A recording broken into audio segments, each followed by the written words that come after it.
Okay, I just wanted you guys to see the snow that we got on the mountains around us. I actually live in a valley at the base of the mountains. I think I think that's Big Bear right there. And I think this over here is Mount San Gorgonio. But yeah, they got quite a dusting of snow. It was all the way to the bottom, but it melted already. But isn't it beautiful? It is so beautiful. Hey guys. Oh, what did you think of those pictures of that snow? Isn't that awesome? That's the mountains that are right behind my house here. There's like Big Bear on this side and Mount San Gorgonio on that side. And I think Mount San Gorgonio is the highest mountain in all of California or Southern California. I'm not sure. I'll have to look it up. But anyway, yeah, they got quite a bit of snow. And then we get a dusting. We're between 32 and 3,500 feet, I think. We're just right below. We're at the foothills of the mountains in like a little valley, and we get like a dusting. Sometimes we get enough that the kids can actually go play in it. But as soon as the sun comes out, it might last a day at most. But it sure is cold. I'll tell you that. It's cold, but it's pretty because you get the snow on the top of the mountains, and then you get the palm trees in the forefront, and when the skies are blue and it's sunny, it looks like a postcard. It's just absolutely beautiful. So that I appreciate that. I appreciate the scenery right now because it's those type of things that keep me going, honestly, that bring me joy. Because I'll tell you, today was not one of my better days. um I've never been a jealous person. Honestly, I just don't have that. And I can feel happiness for other people when they're succeeding, especially my loved ones. I'm always thrilled, but people that I don't know that well and stuff, friends, I'm always happy for people that are doing well and doing things that I'd like to do, even though I can't. And I don't, I just, it's because I've always felt very blessed. I have a humble life. It's not grand by any means, but I've always been happy with what I have. I love my family, and we have a modest home, and we've been relatively good health most of our lives, and things have gone fairly well for us. So I do feel fortunate, and I've always been thankful, grateful, and blessed, like Carrie Mann says. That's how I feel most of the time. But today, on the way to work, I saw a Sprinter van.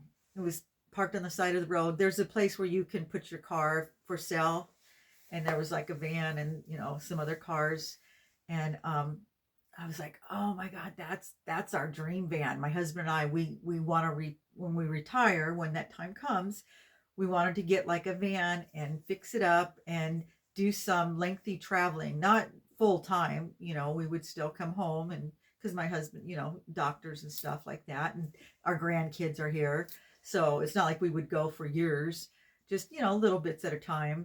But that's the dream. That's the ultimate dream. And so this van was perfect for that. And I couldn't stop on the way to work, but I thought if it's still there when I get off work, I'm gonna just take a peek, just look. So I got off work, and sure enough, I drove by, and there it was.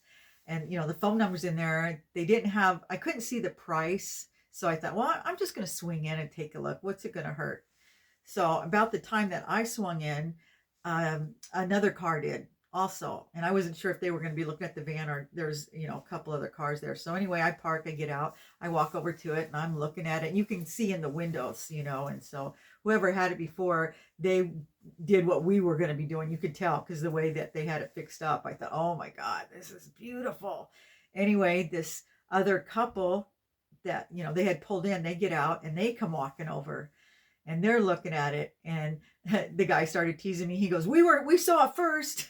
I was like, well, I'm sure you can have it. I'm sure it's going to be way out of my budget. And we just started chit chatting. They were a very nice couple, and just talking, and they're looking at it and stuff. And they were saying they wanted to buy something like this and travel.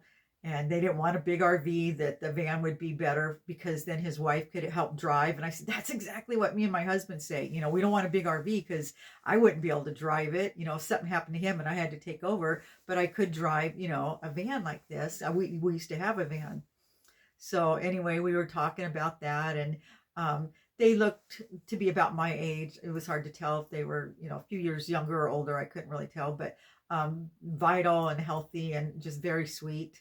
And they had been looking, and this one, I could tell they were excited about this one because you could see when you get up to it, you could see the price of it, and it was very reasonable. So anyway, I was asking them what their plans were, and they said that they had recently both retired, and they were going to buy a van and just travel. They were going to go from music festival to music festival, like arts and music festivals. They had it mapped out across the United States, and they were going to do this for like 6 months. They would be traveling around, and they were going to visit friends and family in between. And yeah, they had it all planned out. And I thought, I never thought of that. That would be awesome to do that. My husband and I, our plan was just to do a slow road trip up the coast of California and stop off at all the beaches and camp, and until we hit our daughter's house. And then we have I call him my surrogate son. He lived here years ago, and we're very close with him, and he and his wife and their son, they live up in Oregon, so we would go on up there and visit with them. And that's our dream at some point. And then of course travel through the States. But anyway, to make a long story longer, yeah, just listening to them and how excited they were, and they were gonna call and get to see it more because they were really interested. They'd been looking, and they said this was really a good deal. They're hoping there was nothing wrong with it. And so I wished them luck, and I said it's all yours, and I left. But I got in my car and I'm driving home, and I was like, I felt jealous. I was like, that should be me and my husband. We should be doing that. We should be buying that van because it was a good deal. It was what we wanted. And I really had to talk myself down, and I thought, what could I have done differently so that I would be at that point where I could have bought that van and we could go. There's nothing I could have done. I couldn't have stopped the company that my husband worked for 30 years and just up and closed. I couldn't have stopped that from happening. I couldn't have stopped my husband from having his heart attack in his 50s. I wasn't going to not take in my sister. It was my turn. We had all taken turns, the siblings. I have, 5 other siblings now, but there was 2, and my oldest brother passed away, and then of course my sister that I took care of. But we all took turns taking care of our sister, and I'm the youngest girl. There's a brother younger than me, but it was my turn. So and my brothers and sisters did it without any problem. So of course I was going to, I wasn't going to say no. So I couldn't have changed the direction of my life. Things happen for a reason, and I honestly believe that. Those things happen for whatever reason, and I can't go back and change any of that. So I just have to make the best of it, and also, like I said, financially, things have just ended up costing way more than we thought they would at this point in time. We thought we had plenty of money saved, and to do all the things we want to do. We do have some money saved, but with inflation and stuff, it's not near as much money as we thought it was at one time. You know what I mean? And I don't see that prices are going to come down. So I have no choice but to continue working, just as my husband, he has to continue working. We're not going to be one of those that gets to retire at 62. We're already past that. I'm not even going to be retiring at 65. If I'm fortunate, if I am really frugal between now and then, maybe when I'm 67. I'm 63 right now, and that's just praying that my health holds up. I've been very fortunate that I'm in such good health right now. So, I realized, I was just being foolish, and I was happy for them because what they're going to do is a dream. That would be, can you imagine, just traveling around, going from one music festival, arts and music festival to the next and seeing friends. And like I said, they looked like they were very healthy. They'd taken very good care of themselves. And obviously they had the money. So, they probably worked very hard to get to that point. So I realized I was actually very happy for them. I was just feeling sorry for myself. And I have no right to do that. I made the decisions that I did that got me in this position where I'm at now, right? If I had been wiser when I was younger and maybe gone to college when I was young instead of waiting till I was in my 50s to finish and actually picked a career that I could make money at. Who decides to be an herbalist in their 50s? I can't do anything with that. I mean, it's more of a hobby, but there was, I'm sure I could have made other decisions along the way and it would have changed the whole trajectory of my life. But I just, like I said, things happen for a reason. And I'm here where I'm at for whatever reason. I don't know. But I just, I have to make the most of it. And just now I have a plan. Like I needed to have this plan when I was in my 20s. I was just living by the seat of my pants back then. I was just so happy to have my kids and my husband, and my family was all still alive, my mom, and life was just great. And I just didn't even think about ever getting to this point in my life. I never thought about getting old. I was going to be young forever, right?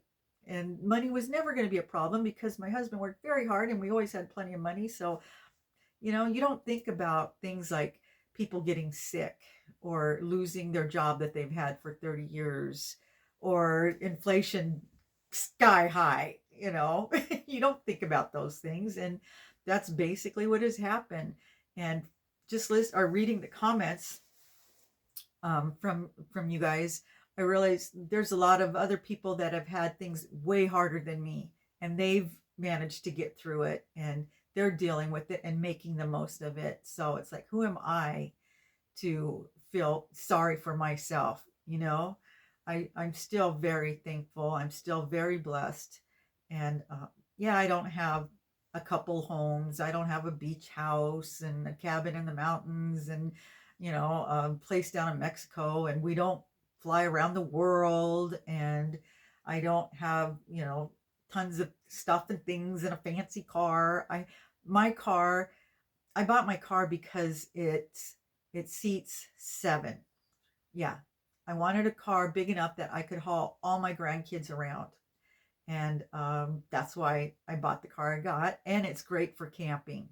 And it was actually a good deal when I got it. So I'm happy with that. It's not a Jaguar or Mercedes or, anything like that. It's just a very humble car, but it seats all my grandkids. And that was what I wanted. And it's not a bus because that would have been the next step. It was like we were always going places. I'd take my grandkids with me a lot, and we always had to take 2 cars. And I thought this would be more frugal. That way we don't have to put gas in 2 cars when we go places. Because there was a time when they were younger when I watched them all. And now that they're older, I only have 2 of my grandkids during the week. And then, I still see the other ones, but I had them all the time at one time. And it was great. It was wonderful. And I miss it. But, now they're grown up. And like I said, I don't think it's rare that I ever have all of them and need to put them all in the car. And now I have 8. So I couldn't fit them all in the car anymore anyway. So yeah, I bought that car a few years ago. I could have bought a small car. My husband has a small commuter car because he drives a company car. He just needs a car to get back and forth. But so, I didn't need to get that when I did, but I got the car that suited me, I thought. And so I'm paying on it. I still have, I think, 2 more years. So I'm going to pay it off, and then we'll have no car payments because he paid cash for his car. And then, I'm paying off my credit card, but things happened. I had to have a credit card to get my dental surgery. And, you need things rise that you don't have the cash for right away, or I thought it would be, I don't know. I don't know why I brought that up. I shouldn't even bring that one up. But anyway, so yeah, I just wanted to say that, you know, to all of you that are going through this, to just, you know, are, I don't know. I personally believe that things do happen for a reason. We don't always know what it is or why, but I like to think that it's for something good and that something better is going to happen. And I know that eventually, as long as I continue to take good care of myself and stay healthy, that we will be able to do our dream, which is to buy a used van and travel. I think that's a very simple wish. But if not, then it's not meant to be. You know, I'd like to have that dream. And I'm sure a lot of other people wanted to have the same dream and things didn't go well for them and they're making the most of it. So that's life. Not everybody's going to be able to do grand things after they retire. Some people, maybe their health is deteriorated to the point where they don't want to travel. I've heard from several people that have no desire to travel, and I understand that. A lot of people, they were smart and traveled when they were young. That was probably the best decision, when you can enjoy it the most. I didn't get to travel when I was young. My kids did. I encouraged that, and I'm glad that they traveled as much as they have, but it just gave them the desire for more. I know they all have gypsy feet like their mom. They all want to go and do, and there's so much to see, but it costs money. So I'm just going to keep plugging away, trying to make as much as I can, working as hard as I can, just being grateful that I can do that. Like I said, I heard from several people that who also had dreams of doing that, and things happened and they don't have the health, or they have to stay home now and help their adult children or take care of their grandchildren. So there's a lot of good people out there that are doing that, and it just made me realize I was being silly to be jealous of this couple that probably worked very hard to get to where they're at. And I hope they buy that van and they have a wonderful time in it and make lots of memories. And I hope that I get to do the same at some point in time. Who knows? Maybe I won't be able to do it in a couple years. Maybe I'll have to wait a little bit longer, but I'm just going to keep plugging along, and I'm going to keep taking care of myself. So anyway, I just wanted to tell you guys that. And I feel better just talking to you guys, just knowing that there's other people out there that understand and don't look down on me. And I'm sure there's some of you that are saying, well, stupid, you got yourself into this position. And you're probably right. I did. And I accept the consequences for my behavior when I was younger. But I'm trying to make the most of it now. And that's all I can do. So anyway, I am hungry. I'm going to go make some dinner, and I will talk to you guys in the next video. Take care, guys. Oh, don't forget to like and subscribe and all that good stuff if you haven't already.